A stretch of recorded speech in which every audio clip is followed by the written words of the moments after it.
Hello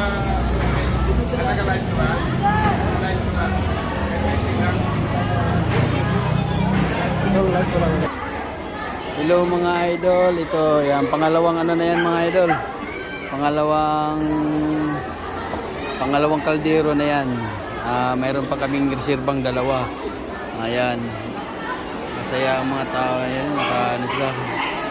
Ito yung mga apektado ng tuloy-tuloy na pagbaha dito sa may Parlane, likod ng school, lagpas pa doon sa may ano, si dulo ng sa Pamanay.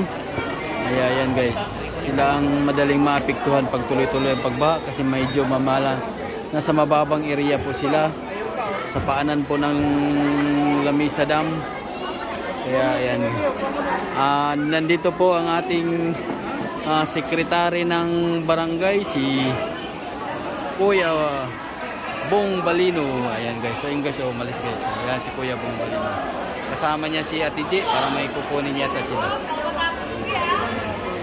Yung apektado ng ayan guys. Ayan guys, ayan. I-videohan natin sila lahat guys. Ayan, kumakain sila ng lugaw guys. Ayan guys.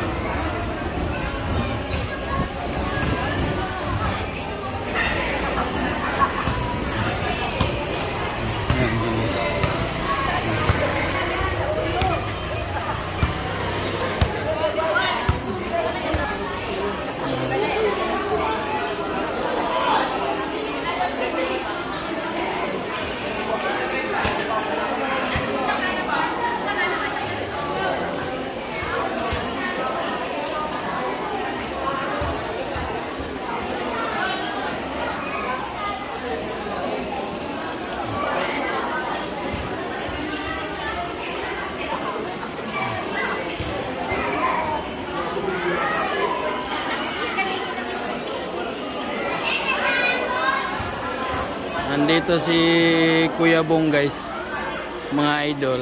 Yung sekretary ng barangay nandito kasi sila yung nag-deliver ng ano guys, yung mga tent para may magamit ang mga ano ngayong gabi yan guys. So, galing ano yan guys, galing ng barangay yan. Yun yung pinapagamit pag mayroong ganyan evacuation.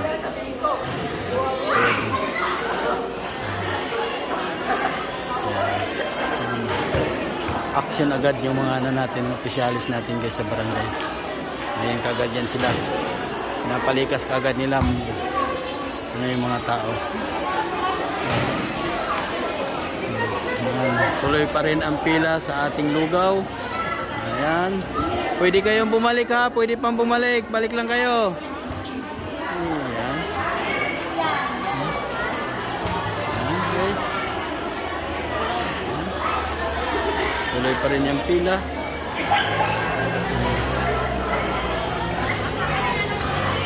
Ating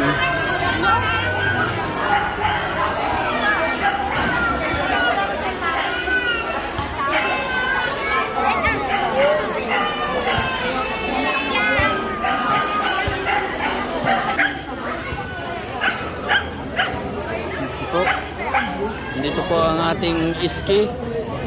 Yan ang ating iski yan guys. Yan sila nag-asikaso sa pamimigay ng ano.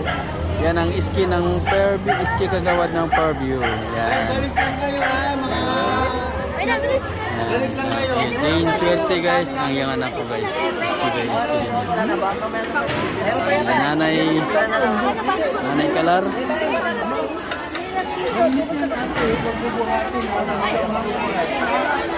Pabuhat na.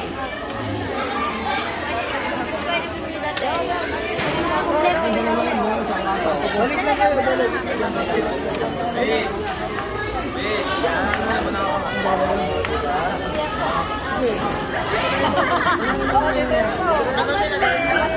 Lang baso. Lang baso.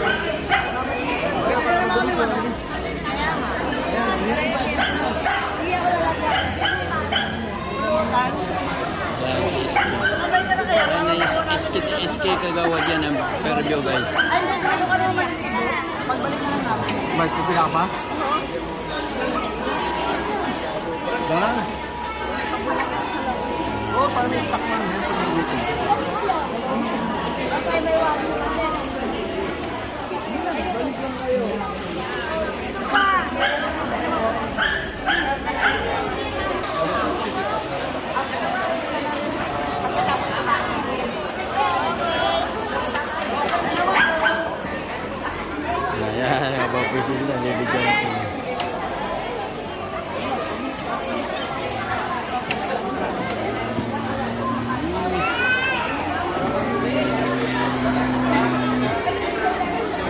guys sa mga mga apektado ng pag-ulan.